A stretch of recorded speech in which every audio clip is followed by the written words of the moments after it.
Hello and welcome to the Amateur Austenite. My name is Frances Duncan. I am an author and the founder of the Jane Austen Society of New Zealand. My co-host is my friend Sian. Hello. And today we're going to attempt to do something different and talk a little bit about Christmas, as this episode will be released on Christmas Day.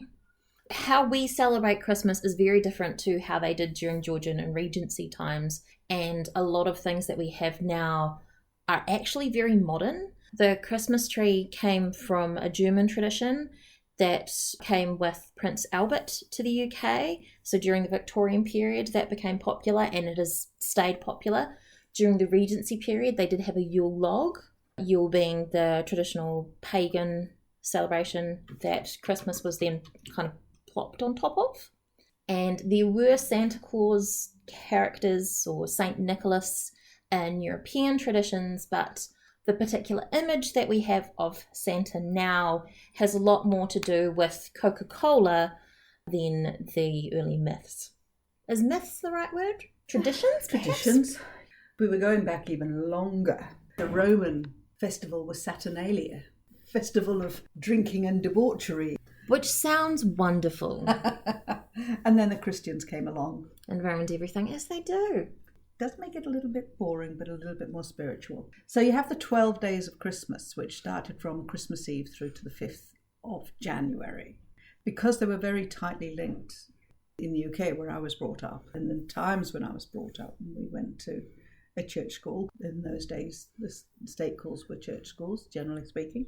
So we did everything to the Christian calendar. So we had the Advent period, and then you went into the 12 days of Christmas.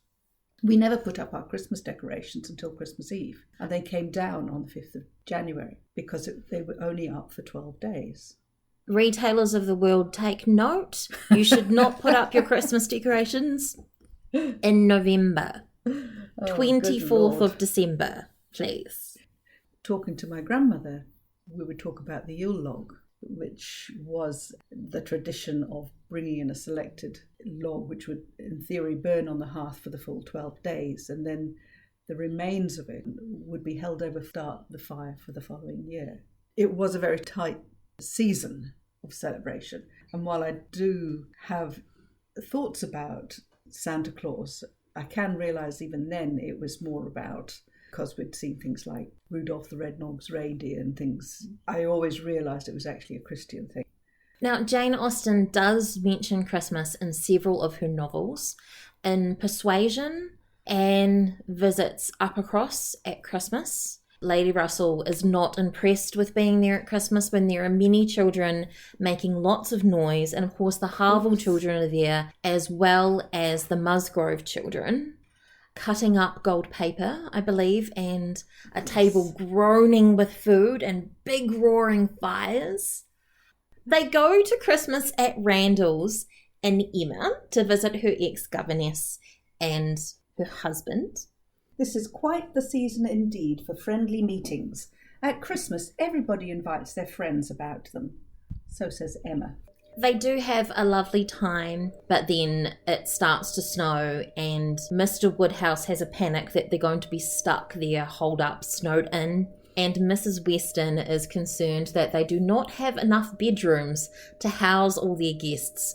They only have 2 spare, despite her husband's generous, welcoming spirit wanting to put everybody up for the night and the week, that they could all be snowed up there together to have such fun. Yeah.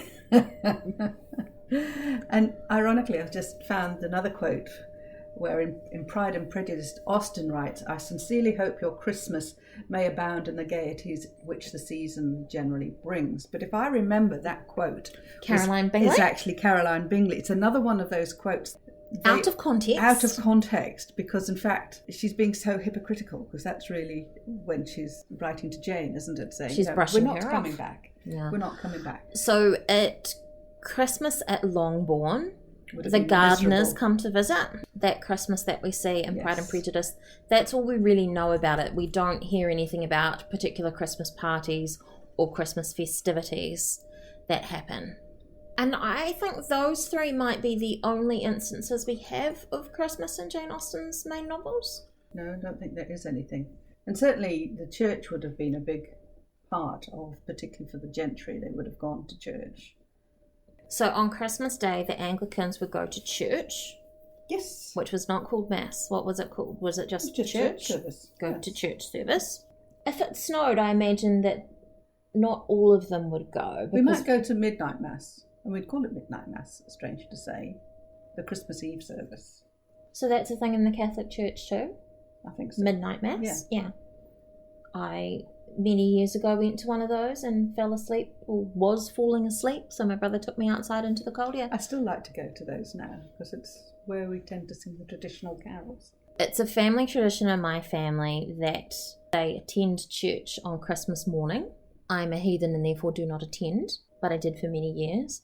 Occasionally, there would also be midnight Mass in addition, because you still have to do Santa presents in the morning, then church, then come home and make a lot of noise and make snacks and do presents, and then have lunch, which is the main meal of Christmas Day in my family. Yes, we always used to have our Christmas dinner in the middle of the day, usually so that the various parents and things could go to sleep in the afternoon, and we had to keep incredibly quiet around the house, which was very difficult.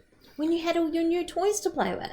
Yes, I can remember one of my most memorable Christmases, because we did make a habit of getting up very early, like about 4 o'clock in the morning, and snuck down. And this year I got a second-hand bike, which was really special. And there I am sitting on this bike with a big kitchen dining space, which fell over. And woke everybody up. And woke my grandmother up, because my grandmother lived with us at the time. So we scattered. I think my brother hid under the table, and I was just sort of pretend, no, you're not there. But yes, so in Jane Austen's time, there would have been no red Santa Claus. It would have been very much around the Yule log, and the presents would have been very simple and not... You can't buy anything off Amazon and have it couriered to your house. No. Things would likely be homemade or from the local shops. You could send to London for things. Yes, but really most people just did, they would make things like hankies. I mean, things were very simple. And a lot of things were made at home, weren't they? Women would spend a lot of their time sewing, and they would be making practical things like shirts and handkerchiefs, as well as pretty things. Yes. Like doing embroidery to put on cushions. Which all seems incredibly boring and flippant, but it was what you did as a gentry woman. The other thing we did, and my grandmother particularly used to talk about it, was Boxing Day, which when I first heard of it, I thought it was when they used to do boxing, as in the fighting. And that was when the world title was being fought or something, But of course it has nothing whatsoever to do with boxing as in the sport. Boxing Day was when they basically gave gifts to the staff, or in the case of us, the milkman. Which is in the days when you used to get your milk delivered and your meat delivered and your bread delivered and fish delivered, and we say we've gone forward. Although they're coming back around to the delivery of groceries, but it used to be the norm. The Christmas tree, actually, ironically, I read somewhere that it didn't really come over with Prince Albert, but it became popular because it actually came over with George III's wife, Charlotte. Queen Charlotte, because she was from Germany. I think Prince Albert and Queen Victoria were kind of trendsetters. All right, we will see you all next week for chapter 21 of Mansfield Park. My name is Frances Duncan. You can find me at francesduncanwrites.com and on Twitter at Frances_Duncan. We wish you happy reading and happy holidays.